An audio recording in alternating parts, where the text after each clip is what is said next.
Hello, good afternoon, everyone. Welcome to Sick of This Shit Publications, hosting Nick Paro, not your dad, for Intelligent Masculinity with my friend and a veteran Marine Corps, combat veteran, advocate, ally, Joe Plenzler.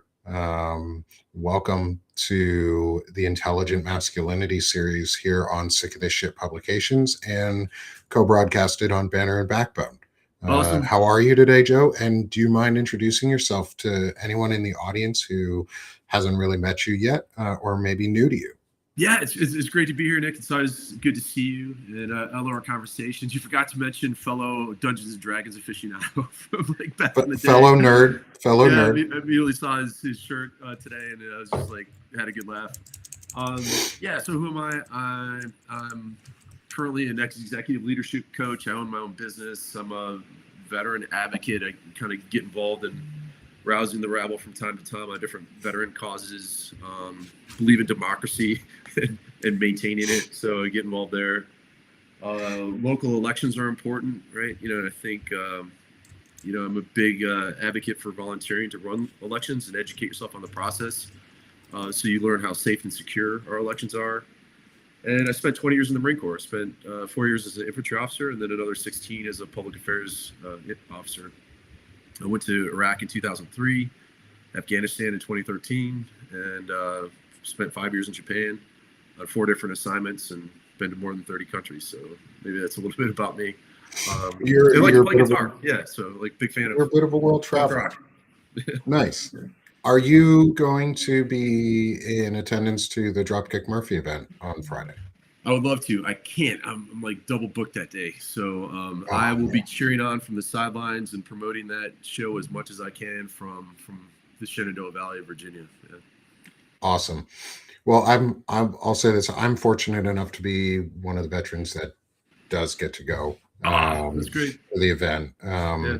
I'm being sponsored by Veterans Fighting Fascism to attend, and I'm so excited to be able to be there to represent and to get to see Dropkick Murphy for the first time. Oh, that's fantastic! So you didn't get to go on June 6th of last year? No, I didn't. Well, yeah, great guys.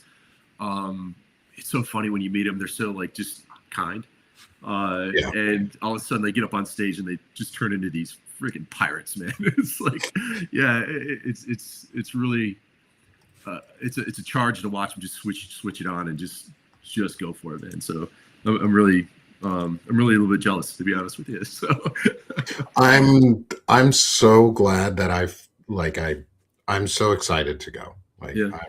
It's so cool to be able to get involved, and I'll actually get to be on the ground in Minneapolis and talk to folks and others in our community, and be able to get more involved and help spread the awareness from our group like that. And that's a big part of it, is we're trying to be a part of the conversation. And I think one of those big pieces of being part of that conversation is talking about masculinity and men's issues that we created for ourselves, but men's issues that we don't need to be putting the onus on others to fix.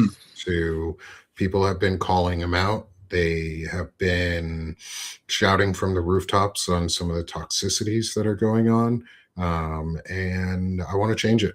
And instead of arguing and saying, no, we're not doing these things, I'm listening, and we're learning and we're growing. And I've gotten the chance to know you a little bit through the last couple weeks, and got introduced to you by Chris Goldsmith, and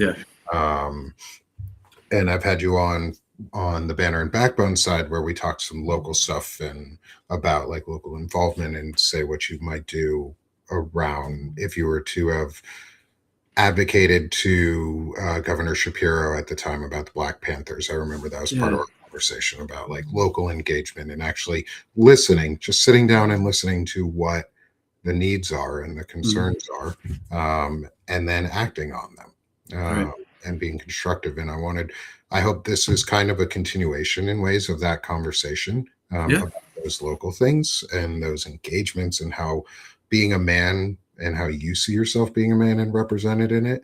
And before we go too far, today's primary day in a lot of Mm. places. Yeah. And I wanted to get your thoughts on what's going on today, how you feel about the trustworthiness of the elections that are going to be happening and the Mhm. primaries that are going on. Um, and what do you advocate people do today? Yeah. Well, a couple of thoughts kind of immediately come to mind. One is, rest assured, we have a pretty damn great system of elections here in the United States, right? There's a lot of people casting aspersions on, like, oh, elections are rigged and all this other stuff. And I got to tell you, like, I'm a natural born skeptic. I'm a Gen X punk rock kid who joined the military because he didn't trust his government, right? And in around 2016 was the first time I ever voted in person, because every other election since 1995 had voted by military absentee ballot, Mhm. and which is also a very safe and secure way to vote. But it was a moving thing. I mean, my wife and I were in the AME church in our neighborhood, and watching our fellow citizens exercise probably the most fundamentally American thing is your right to vote, right? And something that we spent 20 years in uniform, defending. And my wife looked at me. She's like, you know what? I want to be part of this next election. She's like, I want to help run elections and volunteer to do this. And I was like, that's a great idea. I said, let me know how it goes. And stupidly, I didn't follow her lead like I should have.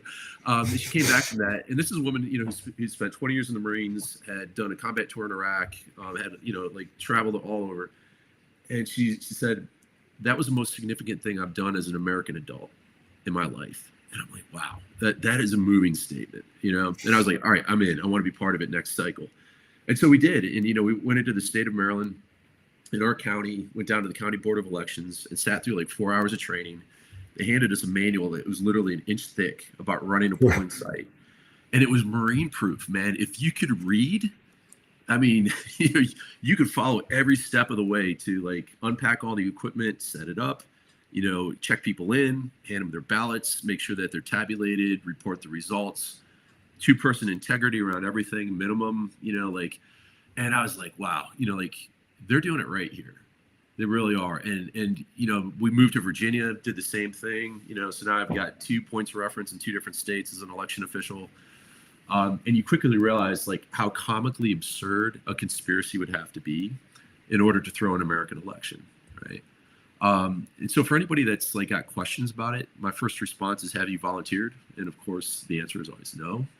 And then I'm like, okay, well, maybe I ought to, give some thought to it, because it's way more fun than jury duty. Yeah, it's a long day, but like you're going to quickly understand and appreciate like who's running your elections, and it's your neighbors, right? It's people just like you in your community. America has something like 1.2 million volunteers that serve in our elections every cycle. And ultimately, if good people like you don't volunteer for elections, your county will have fewer sites, longer lines, and ultimately less democracy for everybody, right? Because election day is not a day off in the United States. It should be, and a lot of people have to take away time from work to go vote. So sometimes that's not it's not reimbursed time either by a lot of their employers. So yeah, get involved in the process is the big message. And then with primaries. One of the problems I think in our political system is gerrymandering, where where districts are so tilted in favor of one party or the other that the primary is really where it's at, and people need to win that primary in order to win a seat in the House of Congress, or in Congress, either the House of Representatives or the Senate come November. So really, for many states, you got to win the primary, and then the general election is generally given. So this is probably the most important election in many areas. Yeah. So again, please get out and vote, because again, if you don't get out there and vote, you know who does, right? So, yeah. And so I wanted to come at it because I come at the elections not so much that the physical election itself would be stolen, and I'm not saying things were stolen. I am saying though that what we consider free and fair may not be free and fair, and because we do have a lot of restrictions on voting in our country and how you can access the elections with, let's say, the SAVE Act. I know that hasn't passed into law, but that, in my eyes, that would be a Jim Crow era poll tax law on specifically on women, and that takes 100%. Yeah. and trans folks and gay and anyone who's changed their name, pretty much anybody who's changed their name, which historically would be those who do not look similar to us, white men, because we don't ever change our names for anything. Men in general don't normally change their names. And so everybody else gets impacted by it. And to me, that would be a voter suppression and a type of rigging for an election, but one that we allow to be legalized. What do you think, or I'd love your thoughts on the SAVE Act, and what we can do as men to advocate for those around us, be it our spouse or just be it anyone in America who doesn't have the same privilege as we do of never having changed our last name.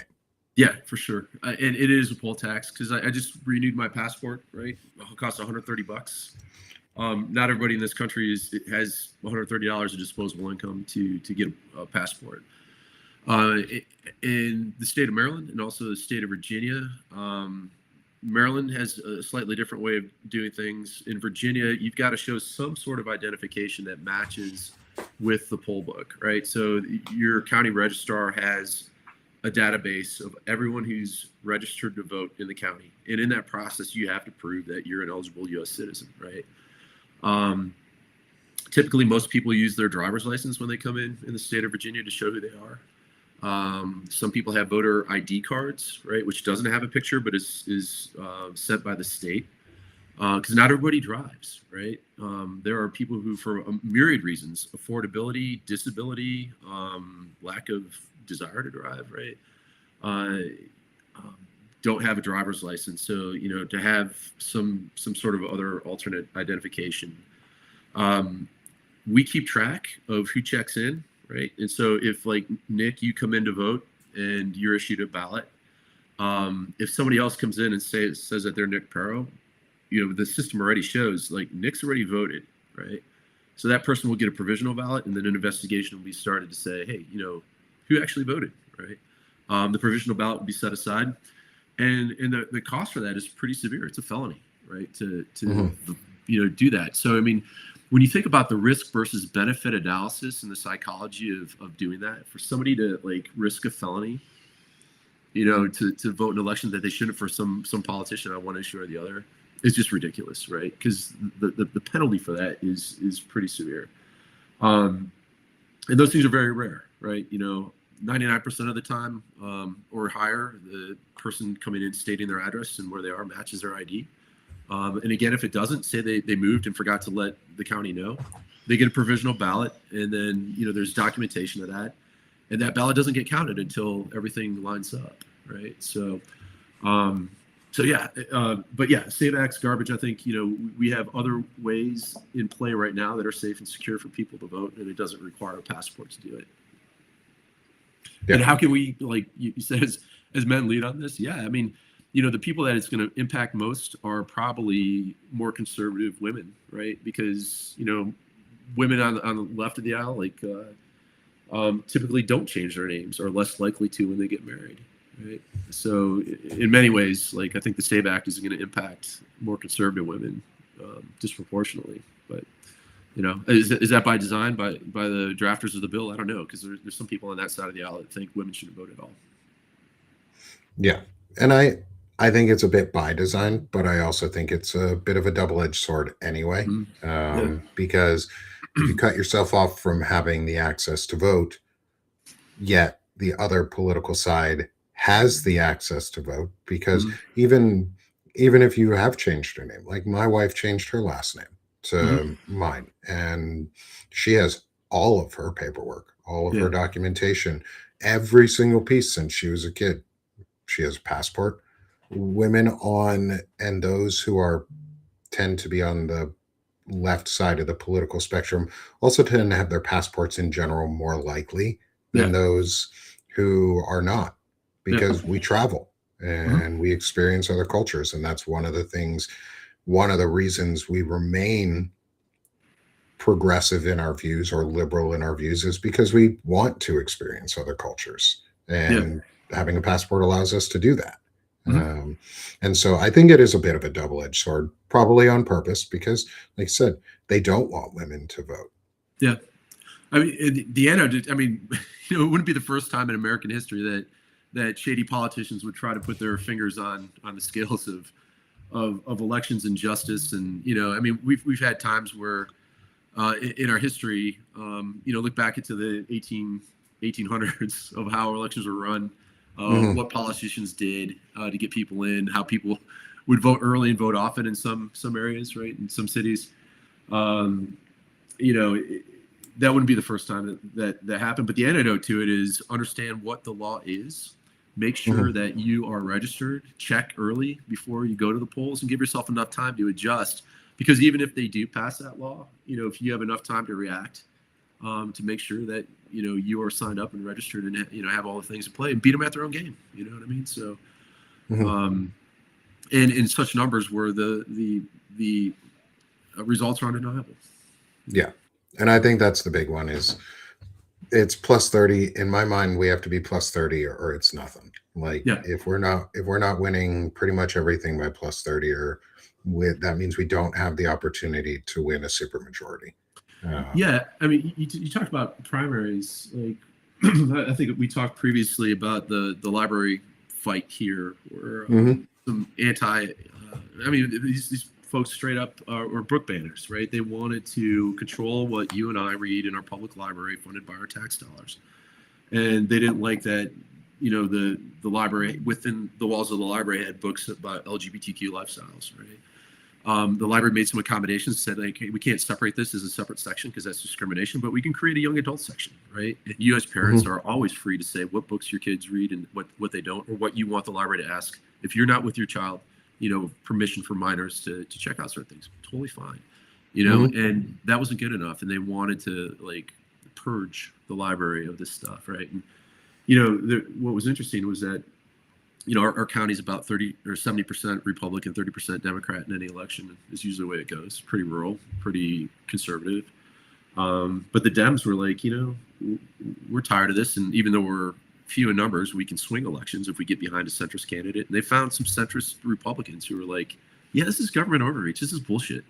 We don't want county bureaucrats making this decision for us. That is our right as citizens to decide. Just like, John Adams said, like the freedom to read, think, speak, and write, fundamental American principles. And so they kind of found a common ground on that. And they found some centrist R candidates. The Republicans ran, the Democrats swung the weight behind there, and they primaried the incumbents by more than 20 percentage points each, right? So like when people are tired of this toxic bullshit and this divisive bullshit and can rally around things that they have in common that they both value, like our public library is a community institution that helps people gain a better education, regardless of their means. That's a powerful thing. And if that can be done out here in, rural Virginia, my thought is, my God, how can we scale this up to the rest of the country? Right. Yeah. No, that's a big thing, is the scale up to the rest of the country. And to be honest, I think we're doing it in some areas.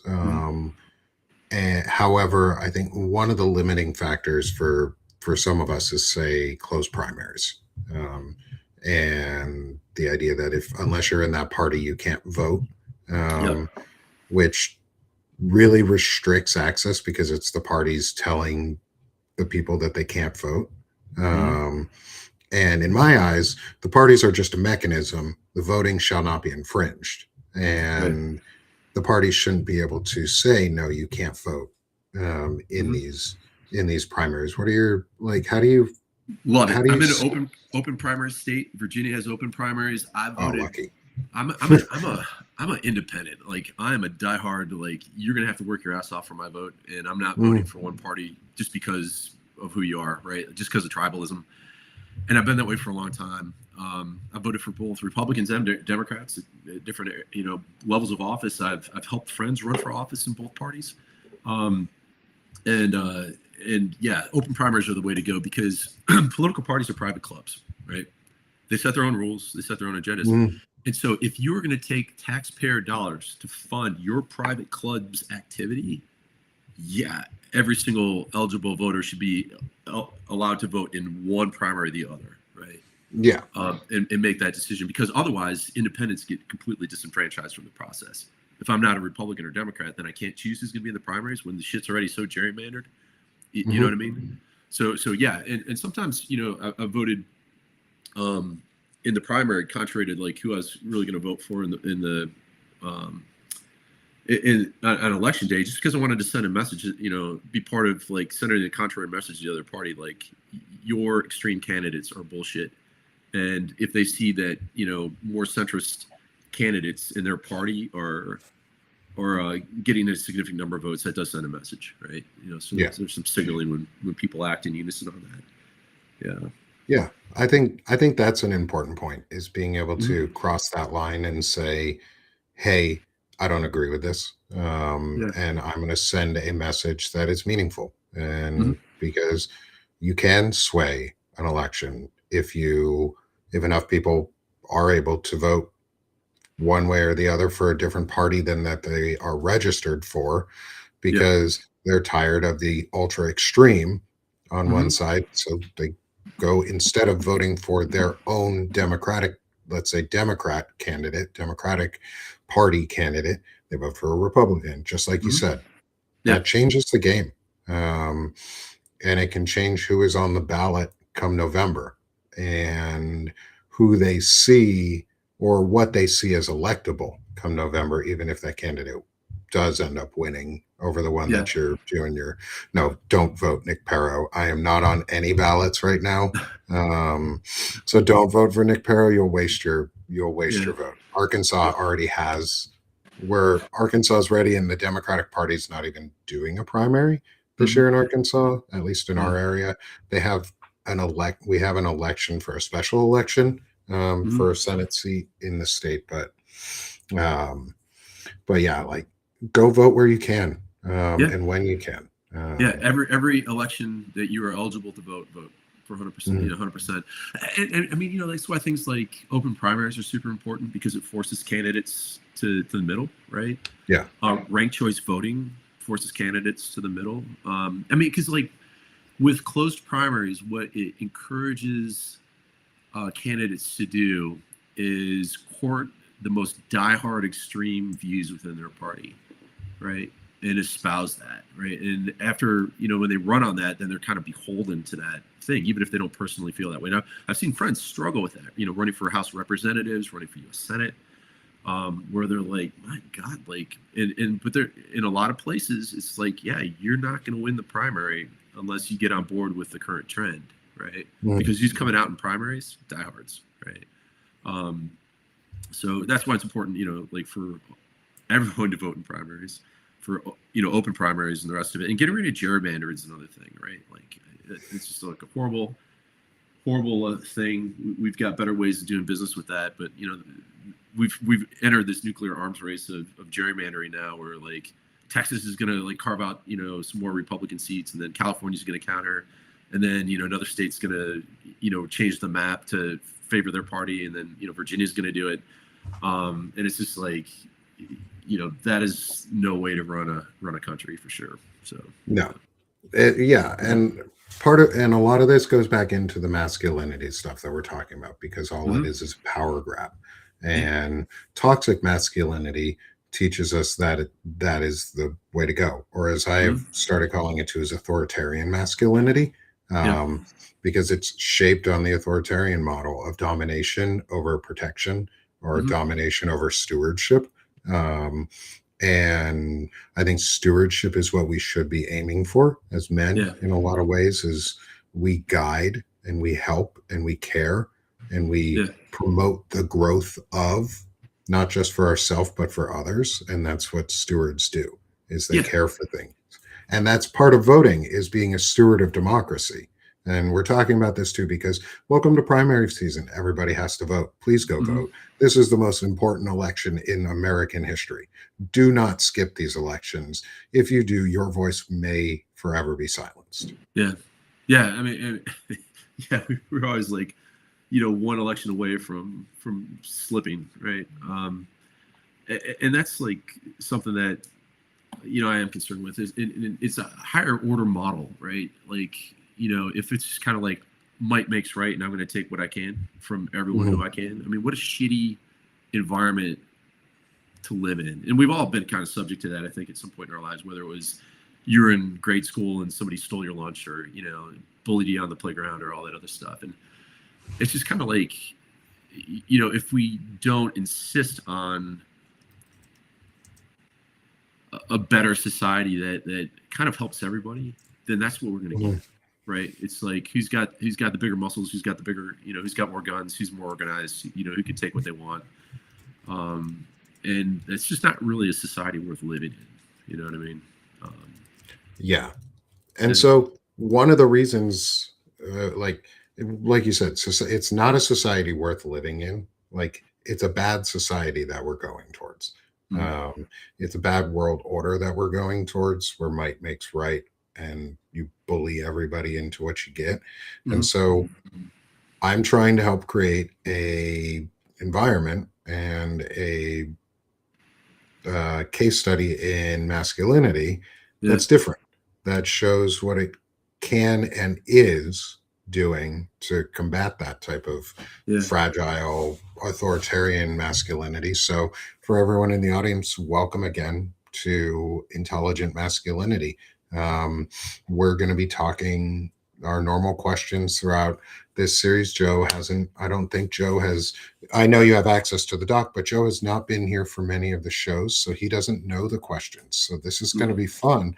And it's a little bit different too. So the first 4 questions are more on the serious side, a little bit. It builds you into the masculinity discussion, and it's a lot of what and many of it starts in what we've talked about, but it also is going to build off that and experiences throughout life. And then the final question is a lightning round of 4 questions based on the Mulan's I'll Make a Man Out of You. It's our Be a Man section. And it's sort of a lightning clarion call action section for what are these specific, or what do these more esoteric ideas mean to you? And how can you apply them in your life? And that's the old Donny Osmond song, or? I believe so. It's a fun, I grew up on this song. Like, I was in high school when it was big, and we were and I was a choir kid, and so we sang it all the fucking time. It's the Let's Go Girls for kids, for men, and it's our call to action, and we're in a call to action moment. And Joe is a great person for this call to action moment, because you're out here putting yourself out here right now. You're founded in truth. You're talking about issues that are important, and you're being really authentic. And I want to dig into your story, and let people know who you are, and where you've come from, and how you've gotten to this point in your life. So let's dig into it a little bit, Joe. Sure. We'll start with question 1. Yeah. Question 1 here is, who has been one of the most influential masculine figures in your life, and why? And I specifically put masculine over male, because masculinity and femininity don't always equate to male or female. They can be anywhere in between. And this can be a positive or negative influence. Yeah. It's a good point. I think, I don't know, like most kids I grew up with, your dad is kind of like your first figure. You kind of either win or lose the genetic lottery by who you get born to, right? And how much they care about you. My dad was an engineer, super analytical guy, not so emotionally connected. Came from a family of scarcity. His dad was the first in his family to go to college, or actually he didn't even go to college. He talked his way. He wasn't a high school graduate. He talked his way into the local university's drafting program and got trained in that, and then went out and got a job. So I come from a long undistinguished line of Northwest Ohio factory workers and foundry workers and things like that. So, but I think my dad certainly cared, make sure we had food and did our homework and went to school and provided what he could. My grandfathers, largely, on my mom's side, lifelong factory worker. My dad's side started out as a factory worker and then ended up being a draftsman and designing machines. Looking at their examples in different ways, and like everyone, they're kind of messy. Everyone has their own strengths and learning edges, in areas where we all come up short. Especially for my dad's father, is like, I just remember him. He was a self-made dude. I mean, kind of was able to, buy a house, feed a family, using his head rather than his hands. But he was always like, my dad and my grandfather would get in political arguments over at the dinner table. My grandfather was a lifelong Democrat. My dad was like kind of a new Republican. And my grandfather was always like, yeah, he said, but those fat cats, they always look out for themselves. Who's looking out for the little guy, And that always stuck with me, man, is like, who's looking out for, the people in our society that need the most help? Who's looking out for the people who are starting out at the bottom rungs of the socioeconomic ladder? And he's absolutely right, man. Like, that lesson, and I've got a picture of him in my office here of him as a boy with his uncles, who are all World War I veterans. Because my grandfather was born in 1916.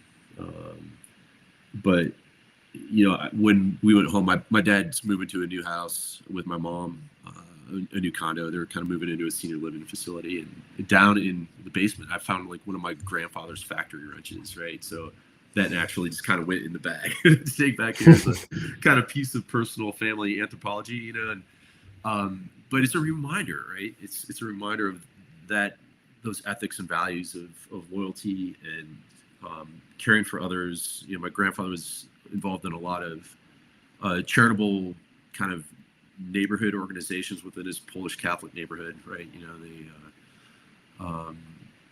And so that kind of spirit of generosity and hey, we're all kind of in this together, and why don't we help each other out while we're at it, right? Because ultimately, that's what makes human society successful. From 40,000 years ago, when we're living as hunter-gatherers, sharing, was a survival tactic, right? Like, you go out today and you're hunting and gathering, and I'm hunting and gathering, and I don't find shit. You get an antelope, right? I get to eat today because we don't have refrigeration, right? You can hoard it all, but it's just going to rot, right? So what good is it? So you share, and tomorrow I have a good day and you have a bad day, I share with you, right? That's the way we go. And I think somebody was talking about that one day of just like the influence of greed, and not knowing when enough's enough. And there's like, if we were looking at chimpanzees and one chimpanzee hoarded all the bananas and hid them from all the other chimpanzees when they're starving, we would say, like, what mental illness does this chimpanzee have? But when billionaires do it, people are like, oh, it's like the American dream. It's like, no, like, that is not, right? You talk about masculine influences, I guess. Aaron Feuerstein, I don't know if you ever came across his example. He's called the Mensch of Alton Mills. And the story I remember is that, he was a mill owner in New England, and he had invented Polartec, the fabric that, for jackets, outdoor stuff, forgot to patent it. But he had a factory in that town, and that factory made his family wealthy. And the factory burned down, right? And his board of directors was like, all right, Aaron, we've been telling you for years, it's time to pack it up. Let's move this to Mexico, Vietnam, whatever. And he was like, no. And they're like, what? And they're like, I'm rebuilding here. And they're like, you got to be shitting me. Like, we're moving this shit overseas. And he's like, no, we're staying here. And he said, my family wouldn't have anything if it wasn't for these folks. And while that factory is being rebuilt, he paid like 50% salary to everyone who is out of work because the factory burned down, right? And his thought was like, what am I going to do with all this money if I'm not doing good with it? He said, am I going to wear 2 suits of clothes at the same time? Am I going to eat 5 meals instead of 1 at dinner? Like really, what good is it? And so that kind of really makes me think. So like when you look at folks who have done well, if they're not turning around and spreading that peanut butter pretty thin to make sure everybody gets a little bit, what the hell are they doing? Yvon Chouinard at Patagonia is another good example of, I think, of like an ethical billionaire. I mean, he started out as a dirtbag rock climber in Yosemite. I mean, literally eating cat food and living in a van to go rock climbing. Decided to start making some pitons, sold them. That did well. Started Black Diamond. That company did well. Sold it. Started Patagonia. Right. And now their mission is to like, how do we save this planet? Because unless we do that, nothing else matters. So one thing that, like, from him that really stuck out to me is like, in order to be good, you have to do good. And his definition of evil is more like Edmund Burke. It's like the ability to do good and not doing it. Right. Mm-hmm. So evil doesn't have to be a specific act. It just has to be the ability to make a better decision and choosing not to. Right. So I don't know. I probably gave you I like letting people ramble a little bit because we get into some of these amazing, like, not first right off the top of your head thoughts for the masculinity examples. And I love this idea of like because I think you and I have talked about this before, and if we haven't, it's something that I know about, is the fact that the U.S. is founded on collective wealth of our founding progenitors gave and collected all their wealth together so they could pay the military, so that they could pay for roads to be built, so that they could pay for everything. They collectively gathered all their wealth. Our most prosperous times have been when we collected the most from those with the most. It sounds like from the example you got wasn't the required to give. It was I want to contribute to my community. I don't want to hoard. I want to contribute back. And that's a really powerful lesson. Yeah. I mean, I joke around saying that I grew up on a country club, as a kid, but I wasn't the guy at the pool. I was a caddy carrying rich dudes' bags, right? And so you learn a lot about people when you're 12 years old, slugging a heavy-ass golf bag for some rich dude in 90-degree heat. And you learn how they treat people, right? Like some, well, some not so well, some abysmally, right? Yeah. So I have a lifelong. I'm not a huge golf fan as a result of it. Don't really like country clubs or the exclusiveness that they try to cater to. But it's all formative stuff, right? Yeah. So flipping that coin to the feminine side of the discussion, intelligent masculinity is a better humaning topic. It's we learn from all sides of our emotions, from our physicality, from everything. And the feminine aspects, or what we attribute, at least in our language, to feminine aspects, or societally to feminine aspects, are really important and shape a lot of us in some of the best ways. And so, who has been one of the most influential feminine figures in your life? Yeah, I'll give a really expected answer. My mom, for sure, 100%. My grandmother on her side was fantastic. Like, we loved going over her house. She was fun. She cared for us. We always felt like, it was a great place to be. We were accepted. We were safe. She wanted to be with us, right? My dad's mom, suffered bouts of depression. We didn't have quite the same relationship with her. But unfortunately, like, the grandmother that we were really tight with had a massive stroke in 1980 that left half of her body paralyzed. And she spent the next 10 years as a vegetable, unable to communicate, right? Like, kept alive in a nursing home. I mean, there's a whole another thing. And she always used to say, if you don't have your health, you don't have anything. And boy, did that come unfortunately true for her. But she smoked a lot too, and that kind of contributed to the stroke that she had. But that really kind of was a real eye opener at in 1980 when I was 9 years old. I would also say the women in the mountaineering club I was in college, right? I was kind of brought up, like, my parents were kind of old school though, like, with gender norms. My dad kind of had, probably like a 55-60% vote in all things. You know, my mom, when she was brought up, you know, in her Polish Catholic neighborhood, acceptable career choices were nurse, teacher, secretary, you know, stuff like that. Not like journalist, astrophysicist, you know, things like that. Yeah. You know, like, you know, kind of like that 1950s male James Bond archetype was kind of like a cool thing. Like men drank whiskey and beer and, you know, like went hunting and like all this other stuff, right? Kind of like these gender norm expectations. What was really cool is when I was in college, I really got into first caving, you know, splunking, cave exploring. And then we had a mountaineering club, and believe it or not, Columbus, Ohio, at the Ohio State University. And kids were getting into some pretty serious, like, adventures, you know, from there, you know, rock climbing spring, summer, fall. And then in the winter, we take a trip out to the Rockies and try to like go up a 14,000 foot peak. You know, I'm talking like technical stuff. like we climbed Long's Peak in the winter of 94, up a non-standard route that was a little bit dicey. We tried to get up the Grand Teton in Wyoming in 95 and got up to about 11,500 feet and got completely blown off the mountain by weather and avalanche hazard. So, and in that, it was kind of cool because, you know, rock climbing is a fairly physical thing. It involves a lot of risk because, like, rock climbing accidents don't end well typically, right? Yeah. Usually it involves at a minimum broken bones, concussions, cracked skulls. But mostly if you're falling from anything above like 40, 50 feet, you're probably going to die. So it is like a real do not fuck around kind of business. And what I noticed is that something particular was that like easily 1/3 of the club were women, right?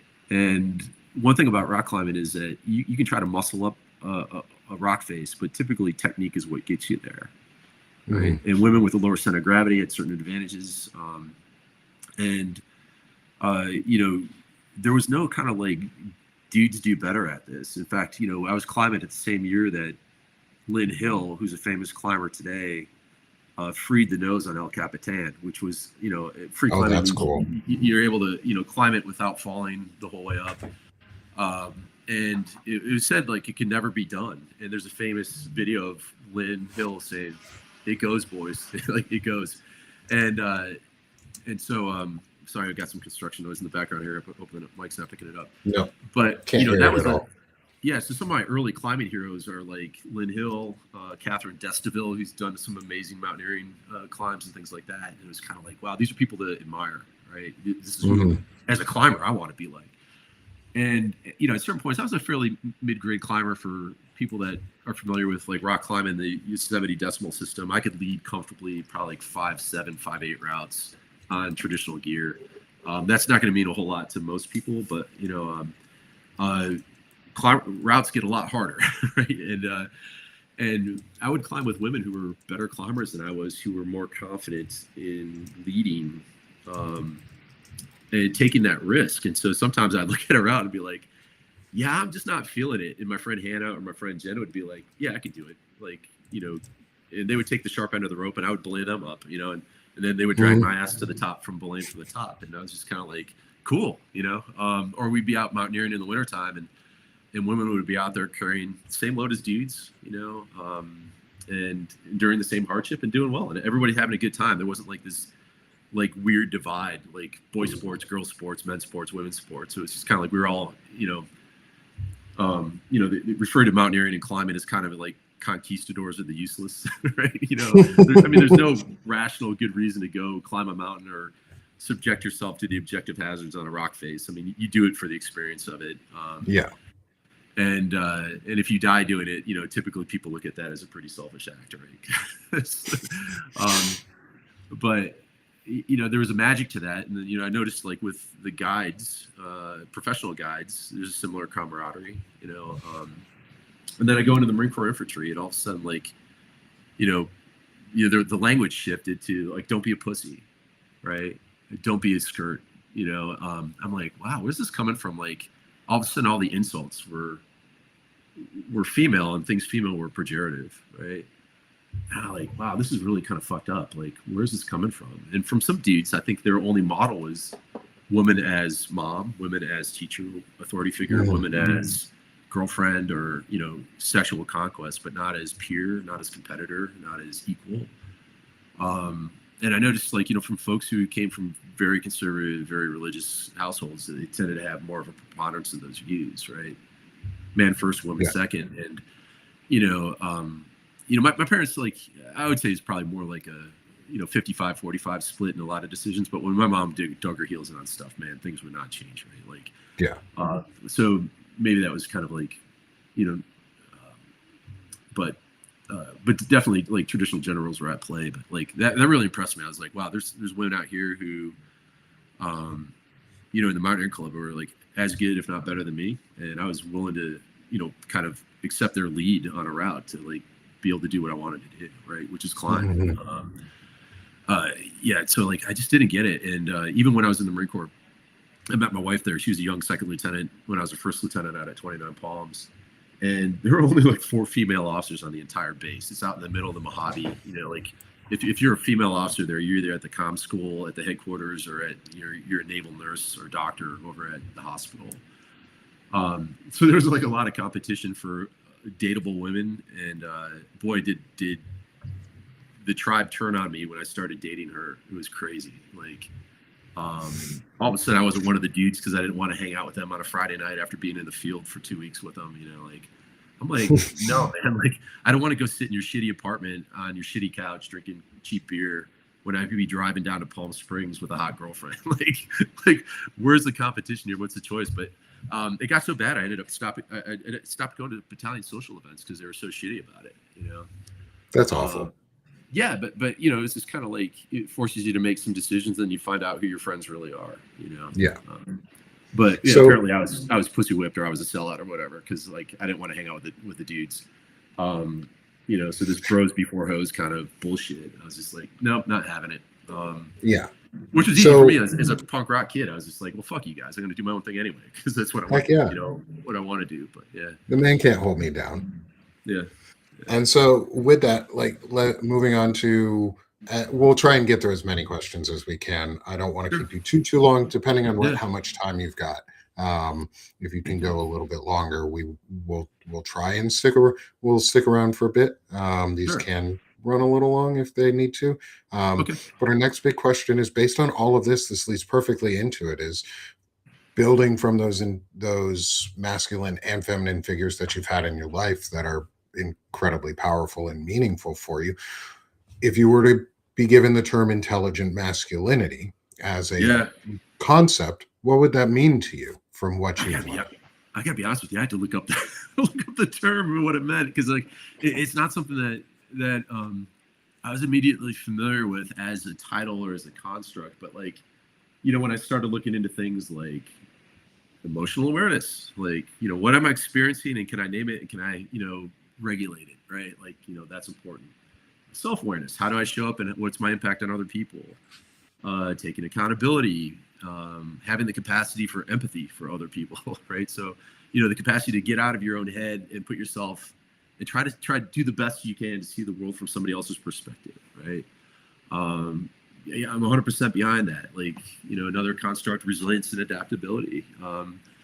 That resonated with me because, like, I'm a big believer. I'm a huge, like, I love science. Like, ever since I saw Carl Sagan's Cosmos in the 4th grade, like, religion really didn't do much for me anymore. You know, this ability of, and Charles Darwin had a famous quote. He said, "It's not the strongest or swiftest; it's the most adaptable to changes in the environment that succeed, right, as a species." And so, you know, that's one thing that was, like, really resonated in my head throughout the pandemic, was like, there's something to be learned from this experience, as dangerous, potentially as dangerous as it is for a lot of people. You know, it sucks. You know, we're kind of all sequestered, we're kind of all isolated, but what can I learn from this, right? You know, so yeah, so I think that's important. You know, and also, like, some guys, you know, and I went through, you know, arguably the Marine Corps' toughest training and its hardest school, which is the infantry officer course. And, you know, our way of doing business before I even got there, like the hardest physical thing I've done in my life to that point wasn't in the military. It was actually on the Grand Teton, making a 17-hour movement up a mountain with a heavy pack and thigh deep snow. So I already had a kind of a basis for comparison for suffering. But really, to be honest with you, nothing I experienced in the Marine Corps was harder than that one day in terms of effort or risk. And it really kind of shaped my thoughts on this. Is like, you just don't beat your chest. It's like this macho bullshit. It's like, okay, you can talk the talk, but like, can you actually do the thing? And if you're threatened by a woman who can do the same thing you can do or do it better, what does it say about you, right? My wife kind of ran into this when she was down at Paris Island leading the 4th Recruit Training Battalion. And she had gone down there and realized that women were underperforming men in every boot camp graduation category by a significant amount. With the Marine Corps' kind of premium that we place on marksmanship, she's like, let's start here because, we like to beat our chests and say every Marine's a rifleman. How can we say that when 1/3 of all the women who are coming down here are failing the rifle range and either being sent back home or recycled in training, at great inefficiency and expense to the taxpayer? And, she came home one day, and I was doing a lot more competitive shooting at the time, shooting IDPA matches on weekends. And this is International Defensive Pistol Association, long story. But anyway, it's competitive shooting thing. And she's like, is there any reason like why a woman can't shoot as well as a man? And I was like, funny you asked, because I get my ass handed to me on a weekendly basis by other women in the gun club, right? No, absolutely not. In fact, typically in the Olympics, women, shoot higher on average relative to points than men do. Typically, they're more trainable because they have less bad habits. They're more open to instruction. Like all the rest of it, right? And she's like, man, I think I'm gonna start here. And she went down to the Weapons of Field Training Battalion down there and talked to this colonel who is one of my instructors at Quantico. And she's like, why are 1/3 of the women failing your range? And he's like, well, this is an old, big recon guy with a pretty thick brow. He's just like, nobody's ever asked me that question before. And to his credit, he's like, let's find out together, right? Good for him. And so they did some root cause analysis, and they find out that 3 factors were at play. One was the Gollum effect. While men were being told the expectation is for you to shoot expert on this rifle range, women were being told, for the love of God, just fucking pass. Just pass. Just pass. Just don't embarrass me. Just pass the range.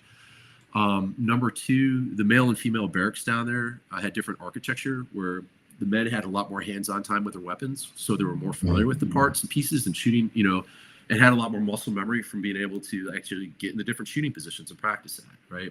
Female barracks didn't support that. And then the third thing was that the female drill instructors were stressing the recruits out at the range. And, having been at the West Coast boot camp for 2 years, I was like, whoa, dog, that's like a safety issue, right? Insulted Marine, loaded weapon, yelling drill instructor is a recipe for some drill instructor getting shot by either a scared, maligned, pissed off, you name the adjective recruit, right? Like, when they touch foot on the range, the drill instructors ought to fade into the background and let the training staff take over entirely. And the other part of it I forgot to mention was that most of the training coaches, who were mostly men at the range, right, the guys with the pith helmets on, just thought chicks can't shoot. So if my promotion is tied to how many shooters get passed, and I've got a male recruit here and a female recruit here, well, fuck, man, I'm going to spend more time training the male recruit because he's going to get expert, right? Or I'm going to get higher scores. I don't know, there's not as many of them, and I'm just going to write that off, right? And they adjusted that, and within 4 months, had the women shooting as well or better than the men, right? So, I mean, all because, people were operating under the assumption chicks can't shoot, right? Yeah. And I think there's a good lesson to be learned in all of that. Just in the masculinity side is don't underassume. Don't put your biases on other people. And so I came up with my own definition around intelligent masculinity, or Yeah. my own thesis around it, which is that it's the refusal to outsource our accountability onto others, and the discipline to live with the consequences of our values and actions. Yeah. And it's more of a guiding post of Mm-hmm. how do we shape the decisions that we make and what we do in our life to grow from it.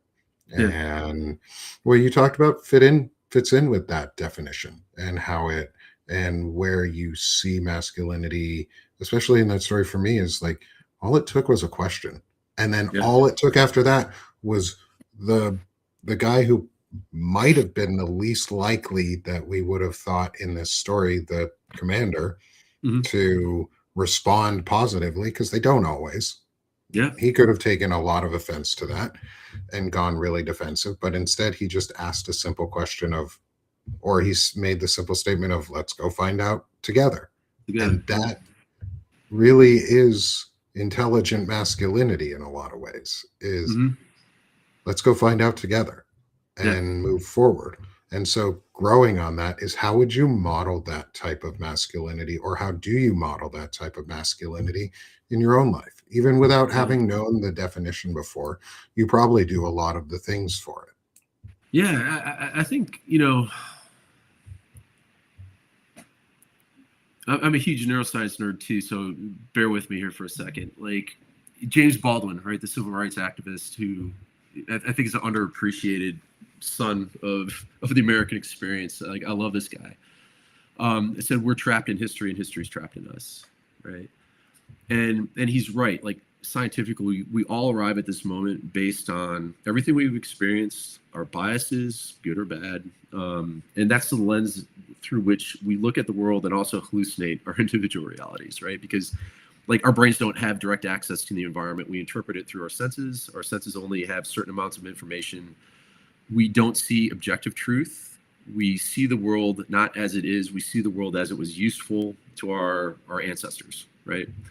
Anthropologically, right? Mhm. And so much of our history isn't even our own. So we've got like DNA history, how our brains are coded based on what was useful and kept our ancestors alive. In-group out-group affiliations, like that's a classic example is like, we're living in a hunter-gatherer tribe of 200 people or so. A good survival rule is to assume anyone who's not in our tribe is a threat until we can prove them safe, right? That assumption, smart for hunter-gatherers, can really trip us up in the modern workplace, where we just assume everyone who's not like us is a threat, right? Or we promote people based on similarity, not based on merit. So we think through that, like, we've got our cultural history, we've got our family history, all that influences like how we see the world. And I try to be aware of like my own personal biases, and biases aren't necessarily a bad thing, right? We all have preference, just a preference for something or not for something. It's when we're unconscious of our biases, or we allow that to, we kind of over leverage them. We say, okay, this is the right thing, right? Instead of a thing or a way to see the world, this is the right way to see the world. Some things are, I think, more objectively true, like murder probably is bad, right? Like I think most people can agree on that. But other things are more just kind of like a difference of style or culture or way of doing things, and it's just kind of like that's a way of doing things. So first off, I try to like ask myself, like, if I feel a strong feeling for something or against something, what's behind that, right? It's because our emotions are signals from our brain that something in our environment might be connected to our survival. It's probably a good way to think of emotions. Anytime you have a strong emotional reaction, you probably ought to investigate it a little bit, right? And say, like, what's coming up? What's driving that? And what do I want to do with it? Because if we don't, then we just kind of suffer the consequences, right? And I can't tell you how many, especially like analytical men, I coach in my practice, can't name the emotions that they're feeling, right? And I'll be like, well, when your boss said that to you, what are you feeling? Well, I felt bad. Okay, can you describe to me what bad is? Then I'll get a story or a narrative or a process. Well, he did this, and then it's like, well, okay, I want to point out something here. Like, I asked you how you're feeling, and you gave me a history of what happened. what's coming up for you, right? And sometimes I can tell they're not connecting with it. And I'll literally pull up Plutchik's Wheel of Emotions. And if you haven't seen it, it's a fantastic tool. Oh, I love the feelings wheel.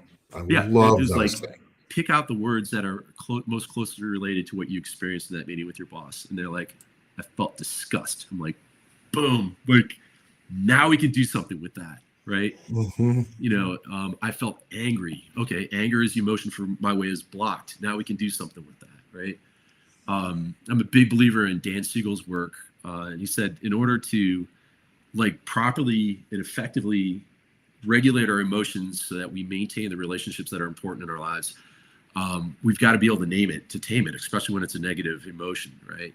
And he's like, if you can't name the emotion you're contending with, how can you possibly contend with it? How can you possibly make a different decision about what to do with it, right? So I mean, it's kind of like, and then how do you reframe it, right? Like if I'm feeling ashamed, right, and I could say that, now the thing that was clouding my vision and my lens on the world, I can put it out here, kind of study it a little bit and say, okay, well, what's driving that shame? Is that something I own? Is that something from my background? Is that something that other people are imposing on me that's not justified, right? And then if I could do that and kind of calm my fight or flight stimulator or reaction to it, then I can do something about it, right? I can make a different decision that's going to bring better things into my life. So yeah, and I love that. It's all reflective, it's all growth oriented, but it's also you're not blaming yourself, you're not, or blaming others for having emotions. You're trying to get them to understand how to talk about them and how to it's how we make decisions. They've done some studies, like the neuroscience is really interesting on this, because like they found that people have had brain damage to the parts of the brain that regulate and recognize emotions. They have really hard times making decisions. When presented with two different options, they don't know what to do. They really struggle. So I mean, like, well, and having those words, a lot of men aren't taught them, and that's on purpose. That's not an accidental thing. Is men are not taught the right words as boys. And we're taught to run away from those words. We're only given happy, mad, sad. Yeah, or punished for expressing them. Like, sadness is I've lost something that's meaningful to me, so the natural reaction is to cry. And if you're told boys don't cry, stop that, right? Yeah.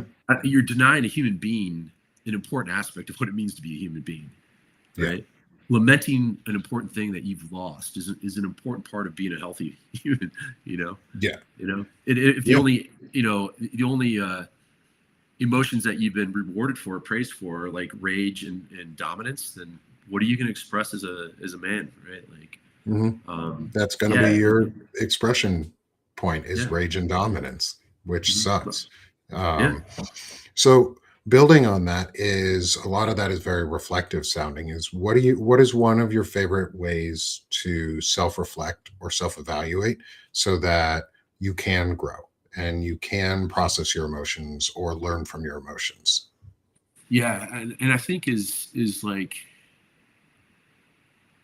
curiosity, right? Like that is the key to so many things in life. Is one, not assuming that you've got a monopoly on the truth, right?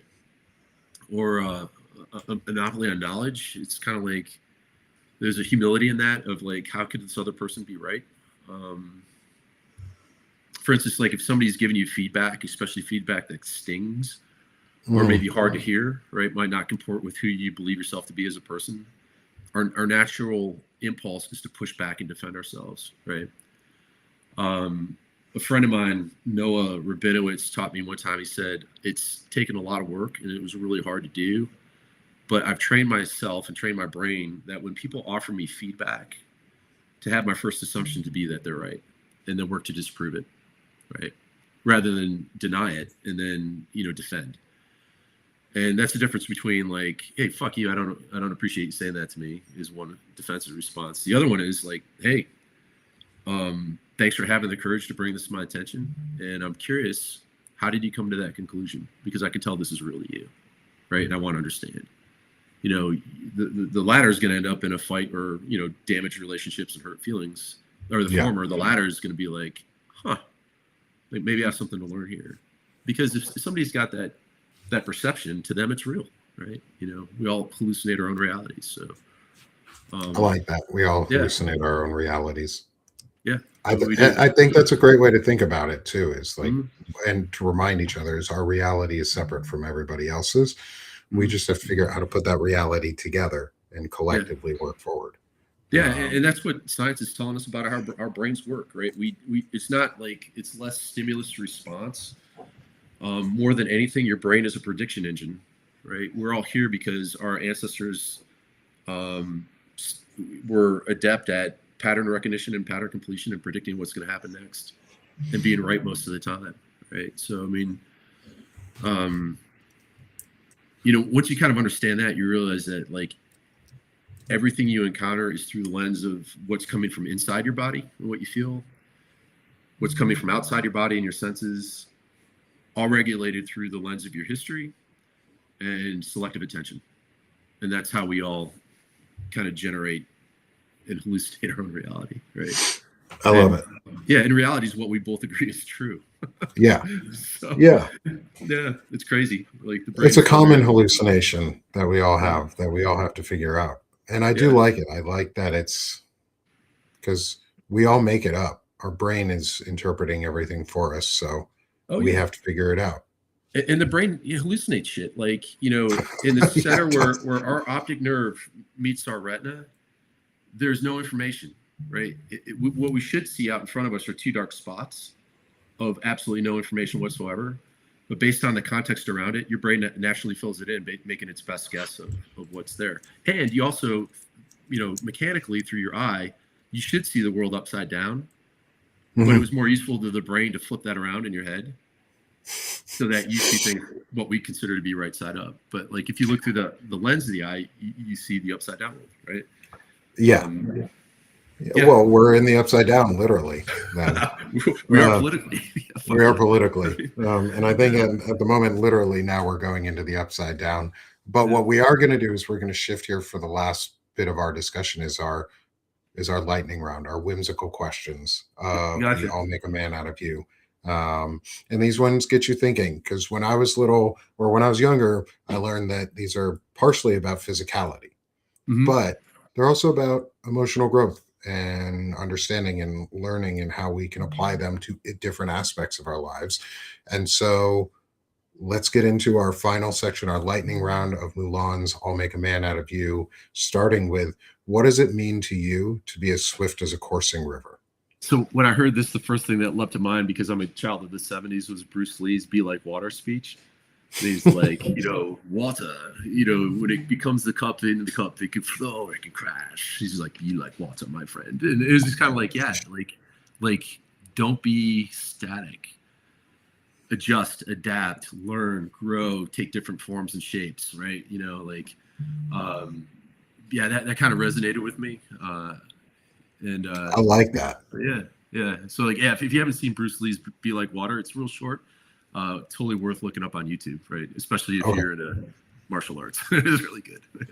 That's Yeah, awesome. And there's no wrong answers with these. There's only right answers. And yeah, I don't push back on any of these for anyone in the audience. These are our lightning round questions. So next is how do you embody the force of a great typhoon? yeah. I mean, having lived through several typhoons when I was stationed on the island of Okinawa in Japan. Yeah, they're forces of nature, and it's wind, right? Wind builds, and it builds and builds and builds and builds. And the metaphor, like, when I think about like how do you create change, like meaningful change in society, it's kind of like one person can blow, but if we all blow together, things will start to move, right? And it doesn't take a lot of money to do it. It just takes dedicated people who want to change their community in some meaningful way, whether it's defending your library, whether it's throwing a protest on the National Mall, whether it's um, you know, we had a huge success with the Vet the Vote campaign to get more veterans and their family members to serve as election poll workers. Um, 6 friends got together and that year recruited 62,500 people to be election poll workers. That number is well over 160,000 today. I mean, like, and this is just like friends who were just like, Mhm. yeah, this is a problem. Our democracy is important, and we know 14 million Americans who served that would be willing to volunteer if they were asked. And if we ask their families, we can probably 3x that number, right? So yeah, like when people get together, it's like that African proverb above. If you want to go fast, go alone. If you want to go far, go together. And I think that's important. Yeah. I think that's great. Yeah. Next question. How are you as strong as a raging fire? And this Yeah. one, I will preface, or I will clause this one a little bit for Mhm. you, is what I've found too, is to describe it, is to, in my opinion anyways, raging fire is controlled. Yeah. And that's all. And I'll leave you with that, in my Yeah. No, opinion. I love it. When I read that, the thing that leapt to mind was like, um, George Washington has a quote about the dangers of standing armies, and he says, like, it's it's like fire, right? It is a useful servant and a dangerous master. And the same thing is kind of like, you can cook your food with fire and bring nutrients into your body. You can burn your huts down, and be homeless. So it's kind of like, to me, this says like, with great power comes great responsibility, and the value of forbearance. Just because you can do something probably doesn't mean you should. To give great thought to that. You can also burn an igloo down. I know that from Yeah. Boy Scouting experience. Yeah. Some of the kids in my Boy Scout troop burned an igloo down. Oh man, So you can do that. We could trade stories about stuff that happened in the Boy Scouts, man. Oh, we should sometime. Yeah. That would be fun. I have some. Yeah. Boy Scouts was an adventure. I'll say Yeah. that. I had a great time with it. Yeah. Oh, Mercifully, yeah. like most of my troop leaders were Vietnam vets, and they were fantastic. We had a great time. So Yeah. And I'm saddened at what has happened to the Boy Scouts in their sexual assault and abuse stuff and the way they handled it. But that's a separate conversation. Finally, how are you as mysterious as the dark side of the moon? Yeah, like Walt Whitman's quote about, so I contradict myself, I'm full of multitudes, kind of came to mind with that. And it's just kind of like, yeah, we all have the side of us that we show the world. We have the side of us that we hold back from the world. There's a side of us that we don't show, that maybe only our deepest friends know, right? And I think that's not a bad thing. To always kind of keep a little part of yourself just for yourself, sometimes is not a bad thing. But yeah, I don't know. Yeah, I think that's great. And with that little bit of keeping some things to yourself so that you have a little bit of mystery about yourself, keep yourself a little private, I also like to go to the next step, is how do we promote each other so that mystery is harder to find sometimes, because you get to see more of Joe. So Joe, thank you for coming on. This has been really amazing. Again, you too, man. A wonderful discussion. Yeah, I've always enjoyed our conversations, Nick, and I look forward to future ones. Look me up. I'm on LinkedIn. I am on Substack, and also on Blue Sky. So I dumped Twitter. It's just gonna do it anymore. It's a cesspool. Yeah, but come find me there at Joe Plenzler. I think on Blue Sky, I've adopted my family nickname of Saint Terrificus. There's a long story behind that. The joke in Latin is terrificus means the opposite of terrific. It's like awful. But there's a whole long Polish Catholic story that's behind it that I won't get into here. But, yeah. I love that. I look forward to hearing that story sometime. When you're the dark sheep of the family, man, you get nicknames. Hey, we got to have some fun and some stories about our families. That's what makes family interesting. And so thank you everyone for being here in the audience. Thank you, Joe, again, for being with me. This was a lot of fun again. And if you are catching this live on Tuesday, March 3rd, and you are in a state that is actively voting for a primary, go vote, go do your civic duty, go make your voice heard, because it's super important to do so. And if you don't let your voice be heard, someone else will fill that void for you. And volunteer for elections. Yep. Yeah. And so that's our call to action, is go vote when you have the opportunities, go volunteer to care for the elections, to guard the elections, to run the election, run the polling place, be a part of the process. Go volunteer, go do something good, because we are done being sick of this shit here, and we're doing this shit. So everyone, thanks again. Have a wonderful day, and I will see y'all next time for another intelligent masculinity discussion. Thanks, Joe. Have a great day.